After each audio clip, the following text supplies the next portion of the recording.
তুমি কি জানো, আমাদের দেশেই আছে এমন একটা বন যেখানে রাত হলে শোনা যায় কান্নার শব্দ, আর সেই শব্দের উৎস কেউ খুঁজে পায় না। একটা ছেলে ছিল, নাম রিফাত। সে সব সময় নতুন জায়গা ঘুরতে ভালোবাসত। একদিন সে সাহস করে চলে গেল নিষিদ্ধ সেই বনের দিকে, যেটাতে ঢুকতে গ্রামবাসীরা সবাই ভয় পায়। বনের গভীরে হঠাৎই রিফাত দেখতে পেল একটা পুরনো কুঁড়ে ঘর। ঘরের দরজা আধা খোলা, ভেতর থেকে আসছে মৃদু কান্নার শব্দ। তার শরীরে কাঁটা দিয়ে উঠল। রিফাত ভেতরে ঢুকতেই দেখতে পেল এক অদ্ভুত আলো ছড়িয়ে আছে ঘর জুড়ে, আর এক নারীর ছায়ামূর্তি দাঁড়িয়ে আছে জানালার পাশে।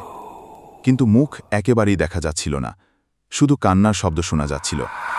হঠাৎ সেই ছায়া বলল, আমি কোনো ভূত নই, আমি এক মা, যাকে তার সন্তান একসময় কষ্ট দিয়ে মরে যেতে ছেড়ে গেছে। সেই মায়ের কান্না হলো সেই অবহেলার কান্না। রিফাত বুঝতে পারল এটা ভূতের গল্প না, এটা আসলে মায়ের দোয়া অভিশাপের প্রতিফল। গ্রামে ফিরে সে সবাইকে গল্পটা বলল। গ্রামবাসী সবাই কেঁদে ফেলল, আর সিদ্ধান্ত নিল কখনোই আর মায়ের কষ্ট দেবে না, তার চোখে জল আনবে না। তাই বন্ধু, তুমি যদি চাও তোমার জীবনে অন্ধকার নেমে আসুক, তবে আজই মাকে খুশি করো। মায়ের হাসি হলো তোমার দুনিয়ার সবচেয়ে বড় আশীর্বাদ।